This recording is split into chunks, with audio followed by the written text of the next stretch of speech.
Hey everybody, and welcome to the 9 Decide podcast, where we chat with super amazing and inspirational people who pounded the pavement before and after their 9 to 5s to get their side hustles off the ground.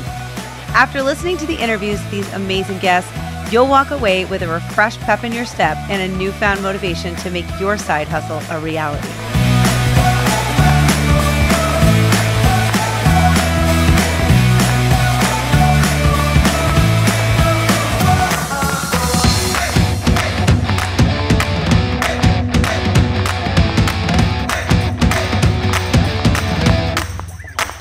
Hey everybody, and welcome to season 2, episode 11 of the 9 Decide podcast.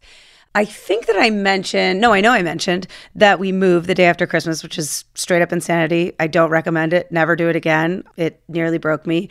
I feel like I'm still broken from it. Literally, my finger has been broken for 1,000 years. I broke it in September, and I'm convinced that it still hasn't healed. People see me and my finger is still broken because I just think that my body is shutting down and is shut down from all of the stress of all the moving and all sorts of things. But anyway, in the move, we moved a whole 10 minutes from where we used to live back to the town that I grew up in. Hashtag Townies for life, class of 97. Don't calculate the math because I'm old. But we did move the kids to new schools, which in retrospect, I probably should have thought a little bit more about how difficult this change would be, because 8-year-old, 6-year-old, and the 4-year-old doesn't count because he's in his same school. But yes, the 8-year-old in 3rd grade and the 6-year-old is in 1st grade. The 6-year-old is my daughter. She's happy as a clam. I don't know. You could put her anywhere. And she's like, it's amazing. I just love my life. So I didn't worry about her. My 8-year-old, not so much. He is not happy, angry. And not to mention on top of it, the start time of the school is obscenely early. Gets the bus at 7:09, which is painful for all of us in the family. And yes, he's been waking up when it's dark out. So he repeatedly tells me that he doesn't understand why he has to go to school that starts in the middle of the night, and that I should call the principal or the mayor or somebody to talk about the school time. So needless to say, our conversations at the end of the day for the last, month or so have been somewhat tense. And usually around the dinner table, we talk about things like, how was your day? Name one great thing that happened. And, that's been a little harder to come up with some positive answers, let's just say. So, when we ask, how was your day? It's can't name one good thing, hate it, worst thing ever. So in my effort to try to find something positive to change the dialogue, so to speak, or the banter at dinner, I was what kind of games could I get that would create some kind of conversation? So anyway, I started searching for some family games and came up with this game that was like a card game about how well you know your family and blah, blah, blah. And anyways, it sort of distracted from the negative talk and created something fun for us, because it's, a lot of times kids are on their iPad, and games are sort of this really nice thing that can bring families together. That sounds like a super cheesy Hallmark card, but it's true. And when you sit around the table, there's not a lot of times where you get the opportunity to all sit together after working or being at school or sports or whatever. So there are these games, back in the good old days when we used to play board games or other types of non-electronics that are really fun. So anyway, I had not put a second of thought into really what goes into making a game for kids, or a family-focused game, or even adult games, and who creates these and how are they made and who comes up with the concept. I may have thought about it way back in the day, but never in my head did I think of could I come up with something a cool concept for a game and sell it, or maybe license it to somebody, or it just never was a thought in my mind. And so that's why my next guest is so cool. I think what he does is really awesome. And like I said, a subject I hadn't thought of. So his name is Kevin Carroll, and he came up with the game Tenzi with his business partner, Steve Mark. And if you haven't heard of Tenzi, you probably have seen it a million places. Me, after I met him and interviewed him, I was oh my gosh, I see that game everywhere. It's a dice game that if you go into a local toy store, or most of the toy stores have it, but you'll see them on the end cap or at checkout. But it's a simple dice game. They came up with this concept, and then they basically sold it to all these toy stores. And it is the coolest thing to talk to him and hear about, how he came up with this concept with his business partner. He also had another game concept that he came up with his daughter. So if you've ever been interested in coming up with a game idea or have thought like, hey, I've got a great idea for a game, like how would I go about selling it or licensing it, or who would I contact, or what are the steps that I would take to go about even getting it on Amazon and selling it, you have to listen to Kevin Carroll because he's a wealth of knowledge and he literally breaks down the steps. And I'm like, that actually doesn't seem so hard, because in my head, I'm like, that must be impossible. Like I always think of the big game companies and they come up with all the games, or I don't know. I've just never in my mind thought that somebody could just come up with a game and reach out and actually pitch it and get it sold. So if you've ever had a thought about doing that, or like I said, have a great idea, listen to my interview with Kevin Carroll and you'll be inspired, even if you don't have a good idea, to try to come up with one. I have yet to do so. I haven't literally passed go, no pun intended, when I think of trying to think of cool games. But anyway, listen to Kevin Carroll. He's very inspirational and has a ton of knowledge just in his career prior to coming up with Tenzi and selling that and building that whole kind of game empire that he has now. But without further ado, I'm rambling. Here is my interview with Kevin Carroll. Thank you, Alexandra. My name is Kevin Carroll. I actually have two side hustles. My background was advertising. I was in advertising in New York and Connecticut for a number of years and wanted to get out of that business. So way back when, probably about 25 years ago, I left the ad business and went into my own business as a communications or presentations coach. So basically, I go into organizations and I work with people to improve their presentation skills. So that's been one major side hustle. And that was very purposeful when I did that one. The second one is invent games, board games, tabletop games. And about 10 or 12 years ago, a buddy and I bumped into each other, hadn't seen each other in a while. And I said, hey, let's see if we can come up with a dice game. And he said, sure, I'll give it a shot. And lo and behold, we did. So now I find that I am in the game business, which basically takes most of my time now. And my buddy and I fly around the country. We go to trade shows. We sell lots of Tenzi dice games as well as other games. So that's what I do now. That sounds so fun. And I feel like the two go really well together. I mean, obviously speaking and helping with presentation skills goes well with any job, or if you're pitching product or something like that. So you're going out to trade shows. So let's talk about how you got into the coaching too, real quick. How did you transition out of your advertising career and get into that? Sure.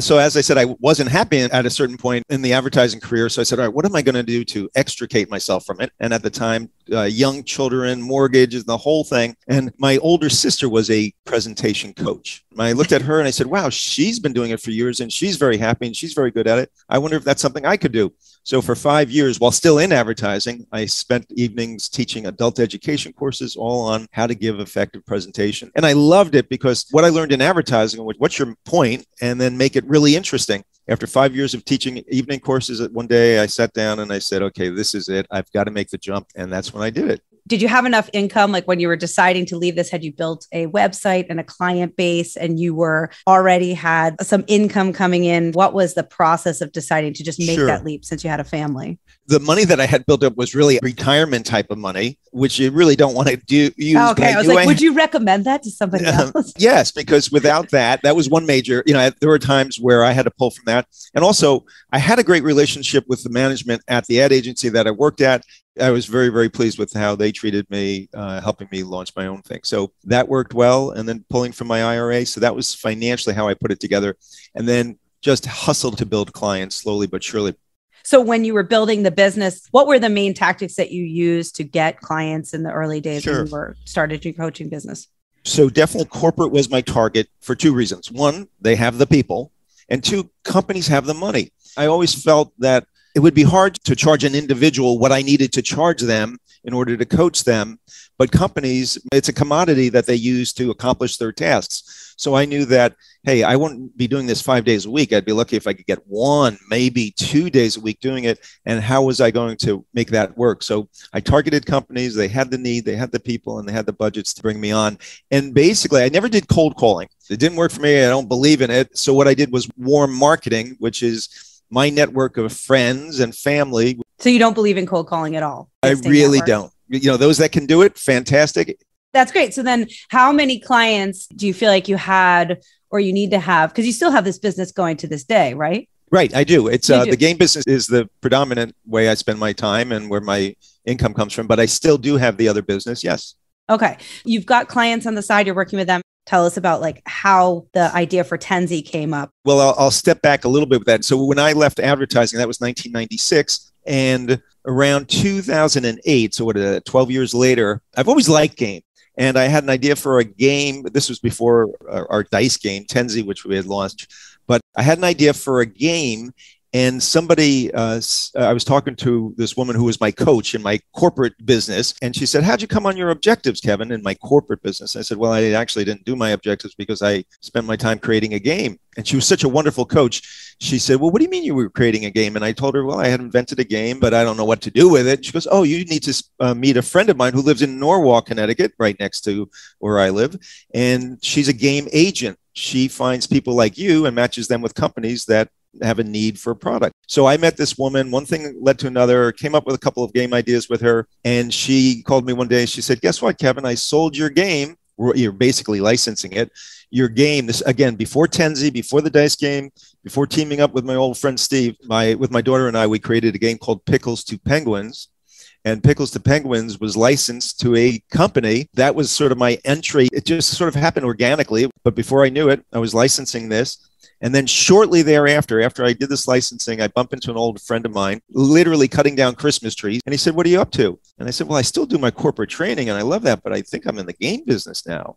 And I explained how I came up with a game idea and licensed it. And he said, well, I have game ideas. I've always had game ideas. Let's get together and see if we can come up with an idea together. 6 months later, we finally get together and probably spent about 6, 8, 9 months coming up with ideas. Then I read that one of the big game companies was interested in a dice game. And I said, well, that's great because that can help us put our mind around a simpler thing, which is come up with a dice game rather than what kind of any game. So I said to Steve, I bought a bunch of dice on Amazon. I gave him a bunch. I took a bunch and I said, let's see if we'll go our separate ways. Let's see if we can come up with a dice game. And 2 weeks later, Steve walks into my house and he's smiling and he shows me a little piece of paper that says Speed Yahtzee. And he said, I think I got it. I said, here's a game I think could really work.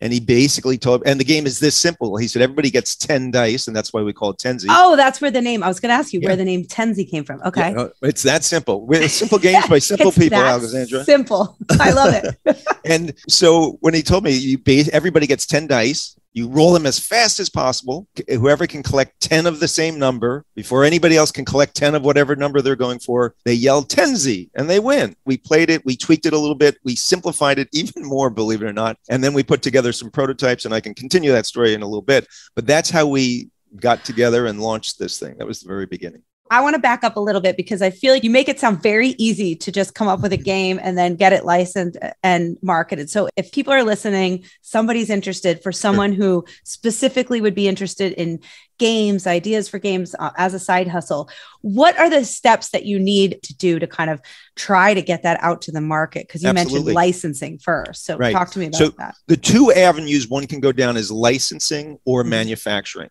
Manufacturing is more the obvious one, harder, but it's all right. We're going to go to China or wherever and try to produce it ourselves. The first avenue, which is much easier, you don't make nearly as much money, but it's much easier. You don't have to do the heavy lifting, is this concept of licensing.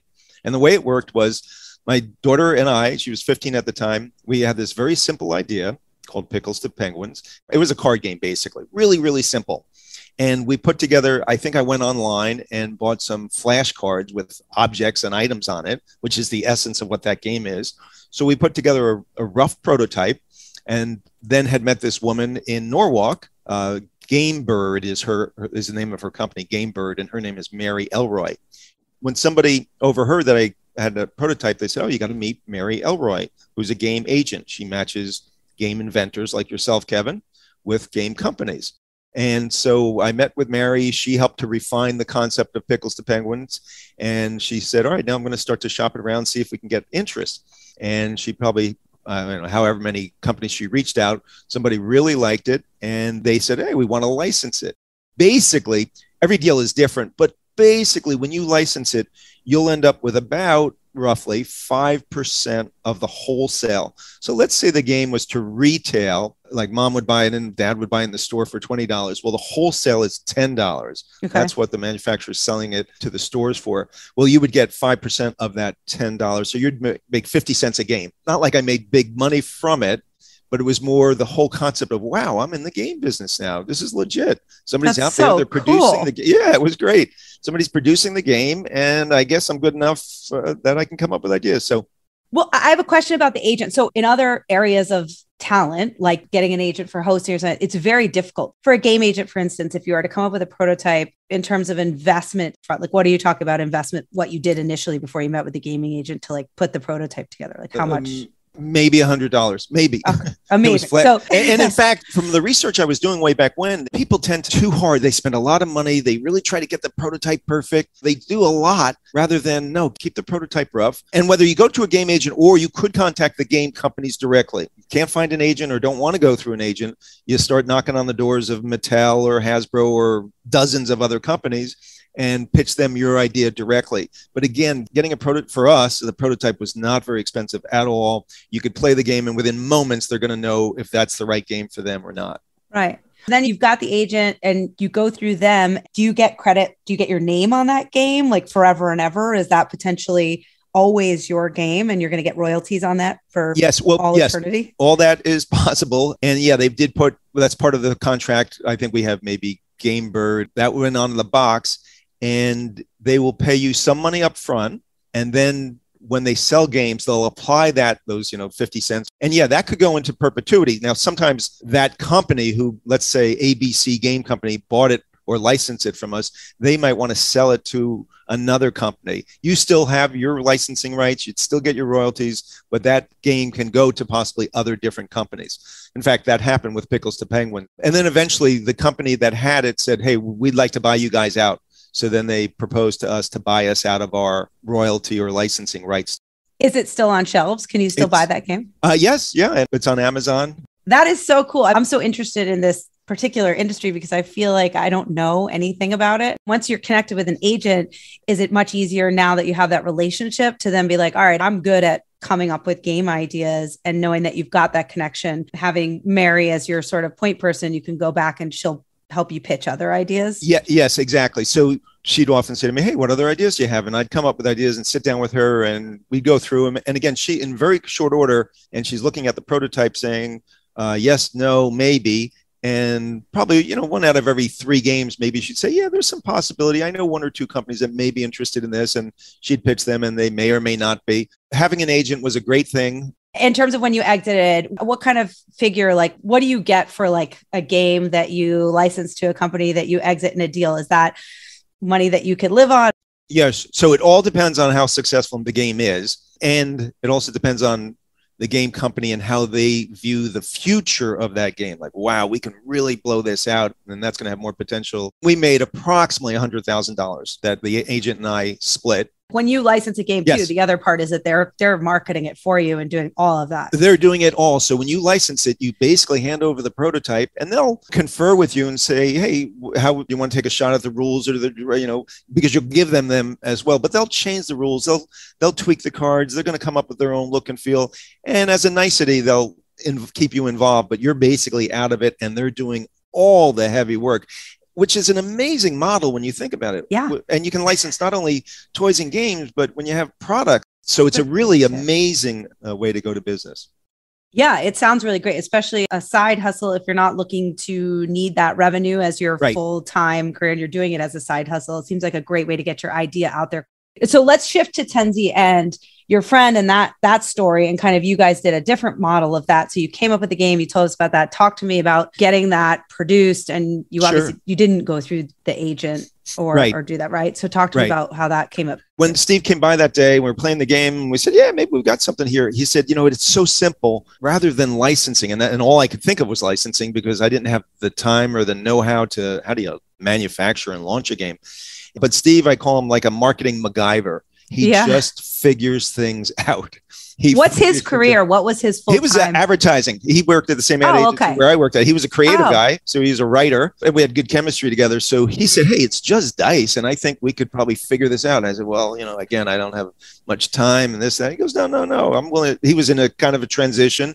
And he said, no, I think I can do this. So we worked together. And put together prototypes. So the first thing, and again, Steve was largely driving this. He went to the container store and found containers that fit 40 die, place for the rules, and he created some labels, and we put together maybe a dozen prototypes.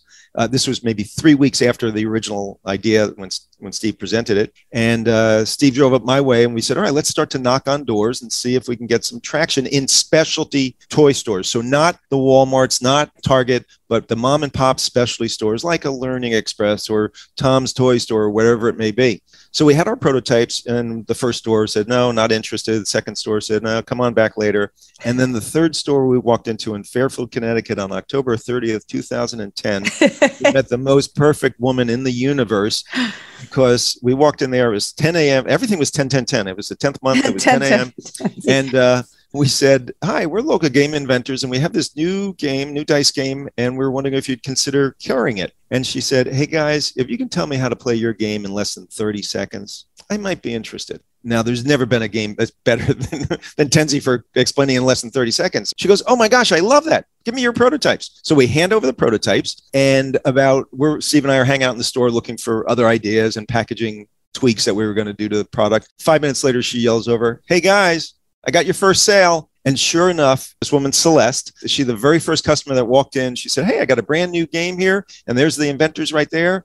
And it's a great dice game. And here's how you play it. The woman who was there said, great, I'll take 2 of them. So there, as we're standing in the store, she sold our first 2 games. She then went on to sell like 300 games over the holiday period. And so I said, well, is that good? And she said, it is unbelievable. And I said, well, how many Yahtzees do you sell? And she said, I sell 50 Yahtzees in a year. You just sold 300 of your game over 2 months. She said, this is, and she then went on and did a video testimonial. And she said, this is by far the best selling new game I have ever had. And we then took that testimonial to go into other stores and build it slowly. And then we tweaked, we refined the product. And then the next holiday season, a year later, we were in about 100 stores. Wow. You have great questions. Wow. You can ask some questions. Now, does that same approach work? Like if you had a game and a prototype, you can go into small stores and just pitch to them. Is that something that they're open to? Is that the way they see new games? Yes and no. I mean, again, I don't know what the heck happened. There's been so many amazing coincidences. We weren't sure what our end costs were going to be. We said, let's start there and see if we can move it at that level. She blew through them at $9.95. Then she raised it to $12.95. And then we said, well, let's raise it to $14.95. We crunched some numbers. We think we can make some money at that level. So right. $14.95 is what the retail was. And ultimately, when you produce it, the retail store is buying it from you for half that price. So $7.50 is what they would buy it from us for, and they would retail it for $14.95. Got it. So when you sold the 300, you said you sold 300 more and all that. Had you gotten the cost down to produce it at that point? Were you still self-producing it with the container store stuff? Every time we were selling a game, we were losing money. Good for you. The way we did it, we just didn't go big right from the beginning. We just did it step by step and started to increase it. And when we invested money, and probably before we ended up pressing the button to go national on the thing, we probably spent maybe $10,000 or $15,000 each over about a year and a half to do all our prototypes and get us in about 100 stores. You spent $10,000 or $15,000. Was that just building the product? And then talk to me about marketing at this time when you started. You had Celeste, who was your first customer, who took that in and started selling. And then did you go around the same way to other stores using her testimonial? What was the next step for that? And when did you bring in marketing and all of that stuff? And how much money did you spend on that? So that first holiday season, which was of 2010, basically Celeste, her store, maybe one other store. Going into 2011, January, February, March, April, we refined the product, made more prototypes, knocked on some more doors, got us into maybe 10 more stores. And then Celeste, she said, you got to meet one of the reps that calls on me. What's a rep? They represent a line of products. And she said, I think they might be interested in representing your Tenzi game. So we meet that rep and he likes the game. He said, we're going to rep you in New England. So now for the next holiday season, he got us into about 100 stores. And when you're doing that, you're paying your rep about 10% of the revenue that you're bringing in. So had you changed your model of production at this point? Had you outsourced? Like what was your... Yeah, we did. We there's a company up in Massachusetts called Grand Prix or GPI, Grand Prix Industries. And we found them and they had contacts in China. and they handled that initial order and got us rolling with that. So now we're in about 100 stores. The price is coming down better. All indications are the stores like it. They like it a lot. They want to reorder. So if you're doing the route that you did with Tenzi, because this is very different than the licensing route, obviously you invested upfront $100 to get that prototype, and then they basically took it and ran with it. You invested all in before you became profitable. How much would you say you guys put in before the company started making money? In 2012, we said, let's go to Toy Fair in New York City. At this point, we probably have invested a total of $30,000, barely breaking even. We're losing some money because we've invested that $30,000. That's where all the manufacturers meet all the buyers. And Tenzi blew up in a good way, blew up at Toy Fair. And we said, okay, we now have to order thousands and thousands and thousands of games. So we still hadn't earned the money from that. So then we went to the bank and borrowed big money, like hundreds of thousands of dollars, so that we said, okay, we got to buy all these games. Now we're taking a higher risk, but to fill the pipeline. And thankfully it clicked because we had done a year and a half of marketing and had good sales and had a good track record. And by the way, at that Toy Fair in 2012, not only did retailers loved it, but we had reps from all over the country saying, I heard about your game. I want to rep your game. I want to rep your game. So we had reps in a way fighting over our game. So overnight, we had representation in every single state in the country.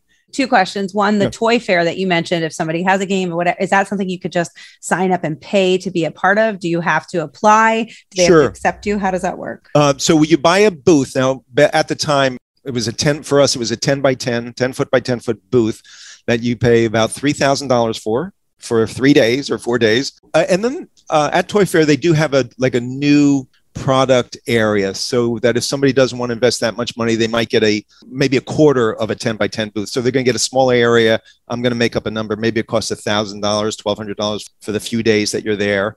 And that's how you can start to get some exposure. But when we did it, though, we had been out for a year and a half, and we had about 100 stores that were buying it, that were loving it. This rep company that was repping us. So we had some traction going in there. So you had some indication that it was going to pick up. And do you need a rep to rep your game? Like, is that something that's required? Like you pick up a rep and they're the ones that need to advocate and kind of sell your game? You really do. You don't have to. There's nothing legal about it. But otherwise, it's me, Kevin Carroll, calling a toy store in Des Moines saying, hi, I have this new game. And would you? And they're like, I'm sorry, I'm not interested. I got so much on my mind right now. So you really need that. Or you can go to, find some distributors and go to distributors and sell through them, that you're going to have to give them more money. And I want to go back for a moment, Alexandra, because before you asked about it, well, what did you do to market? We didn't spend money on advertising. What we did was when we sent out our first shipment to the store, we created a demo game, a free demo game. And we also created a rack that held 9 Tenzi games. So for $67.50, a store could buy 9 Tenzi games. They get this rack with a header card on the top, little billboard, and the free demo game. And we said to them, just put it out by your counter with the demo game, and you can demonstrate this in a matter of seconds to people. And the fact that these mom and pop stores took this game in and put it by checkout and talked it up when it was in the store, that was the marketing. And that's what put us on the map. And they demoed it, because otherwise it looks like, well, it's just a bunch of dice. Why am I going to spend money on a bunch of dice? It needed to be demoed. And those mom and pops, who we're still true to this day, we deal with them, they put us on the map. That's so smart. That counter space, is that just an ask? Are you like, would you mind putting this on the counter? How does that work? That was pure magic, because you're right. I come from my background in advertising with, Ocean Spray was one of the clients, and you're paying slotting fees to get your product on. You're paying promo fees, display fees, everything to the supermarkets. Mom and pops, they go, oh, what a nice rack that is. That's very nice. I can put it on by my checkout. And you got a nice demo game. Oh, that's wonderful. Thanks for helping us sell it. We really appreciate it. Because what happens in that store makes all the difference. Yeah. That's been one of the biggest learnings in all these years. So I'm learning so much about the gaming industry. So talk to me about the evolution of, you've got Tenzi, you obviously have a lot more games that you came up with. You're on Amazon.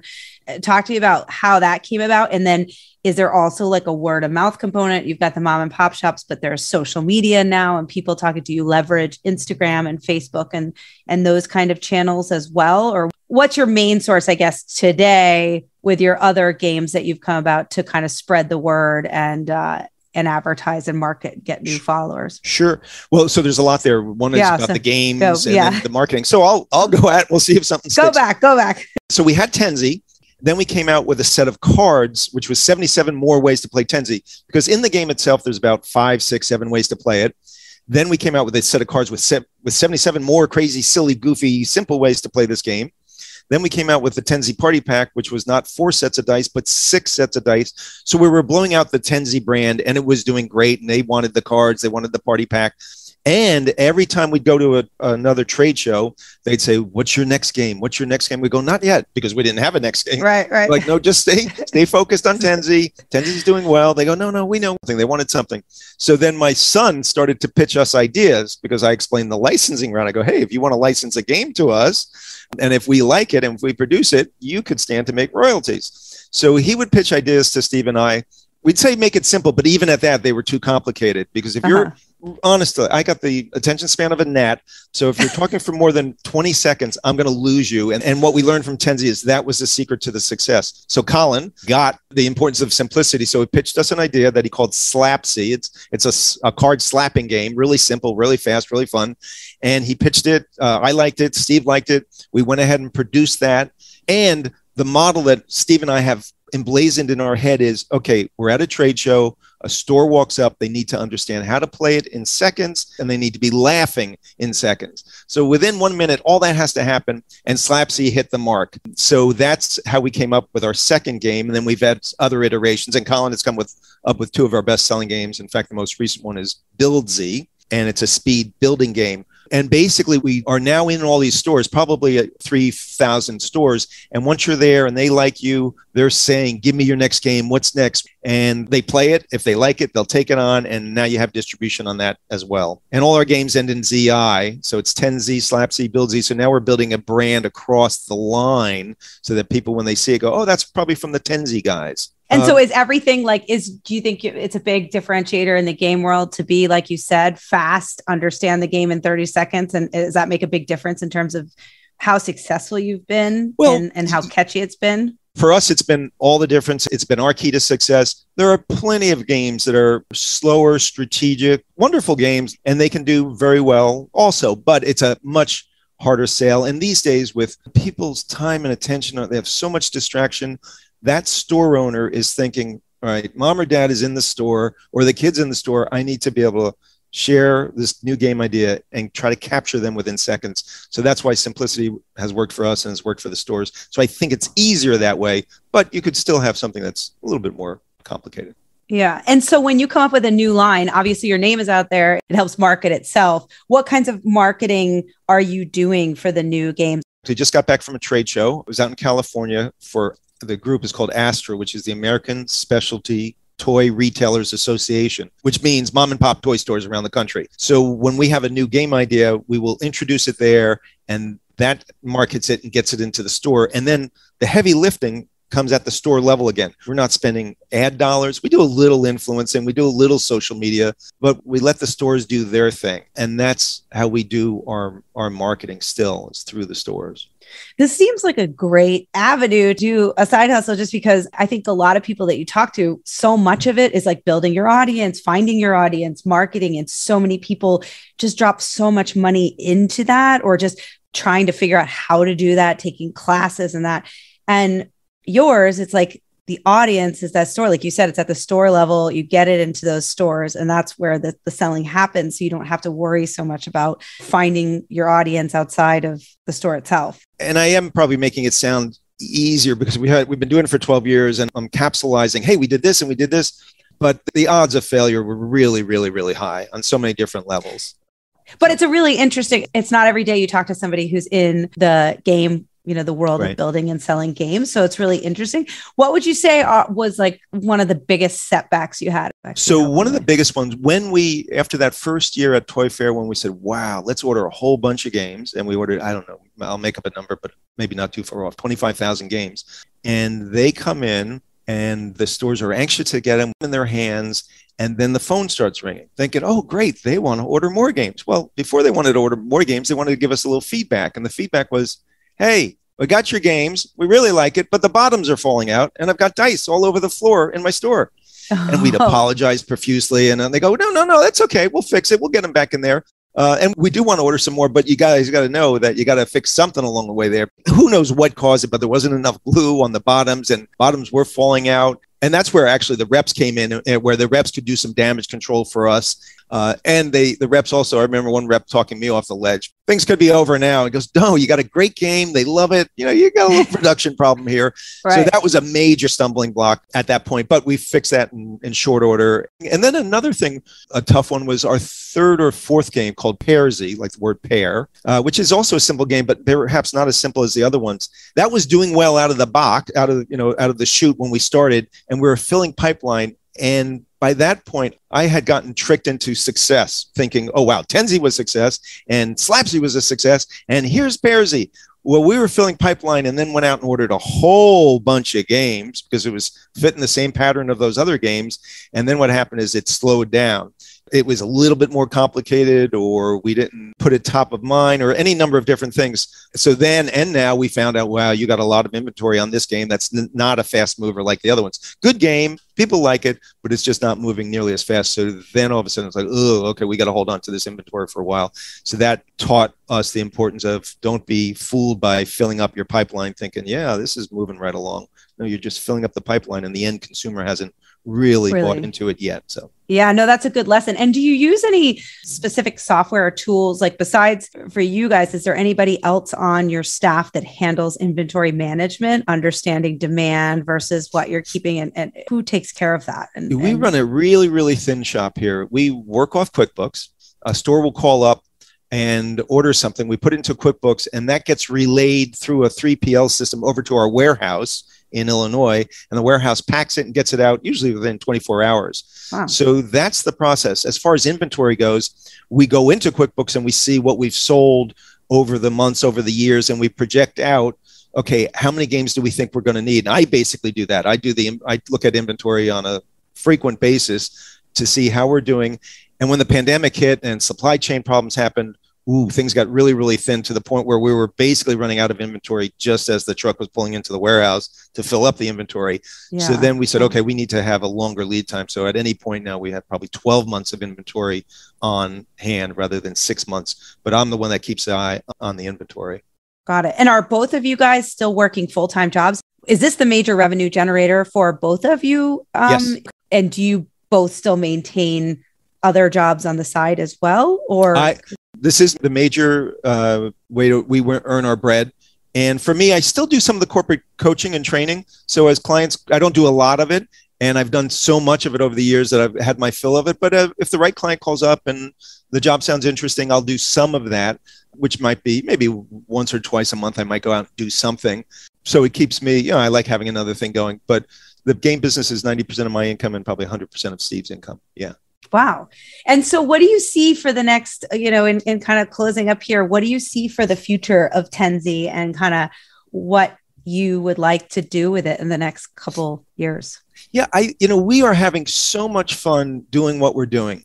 We get approached by bigger companies that are interested in, either buying our company, that happens on occasion, and as flattering as that is, or the big box stores will call on us, the Targets of the world, and say, hey, we'd love to take you in our X thousands of stores. And as tempting as that is, we feel like, no, then it becomes a different animal for us. We're going to have to start to hire a bunch of people. We won't have the relationship. We might even damage the relationship with the specialty stores. So for right now, we're doing what we love doing. We continue. Tenzi still sells. It's what's called stores are saying, you got an evergreen product, meaning it's pretty much always going to show up in the stores. We've got good brands. We've got good relationships. We're having a good time doing it. We're making some money doing it. And maybe at some point, whenever that might be, we might say, okay, do we have an exit strategy here that we're interested in? But for right now, we're staying the course.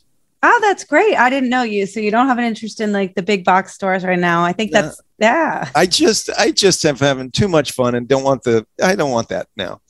So I want my time to be filled, but I don't want to be stressed. So I'm walking this fine line of being fulfilled, but not stressed. And it seems like what we have right now really works. And Steve and I got a great, honest relationship where, there's bumpy parts along the way, but you have a conversation to talk over the difficulties. And we've been able to do that, maintain our relationship over the last 10 or 12 years. So that has worked.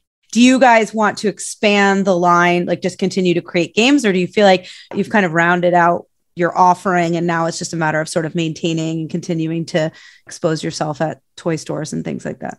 Yeah, when the right games come along, and again, my dear son Colin has another one in the hopper nice. that is showing promise for us. Is he getting royalties for this? He is getting Okay. royalties, and I'm trying to show him that this is not how people make money a lot. So don't. I was like, this is a nice gig for him. It's a really nice gig, but he has another one that we're liking, and so that looks like that we could introduce it next year. So when the right game comes along, we'll introduce it, but we're not trying to force it out there. We don't need to expand beyond games and toys. Who knows what might be around the corner, maybe something new that I don't even know about outside the game business. But for right now, we have a formula, simple, fast, fun games. It works. And when we have the right new game, we'll introduce that. I love it. And lastly, just closing up, what would be like a tip that you would give somebody who was trying to kickstart, let's just say in your particular area of the side hustle, like wanting to start a side hustle with a game like you did? The tip is just start somewhere.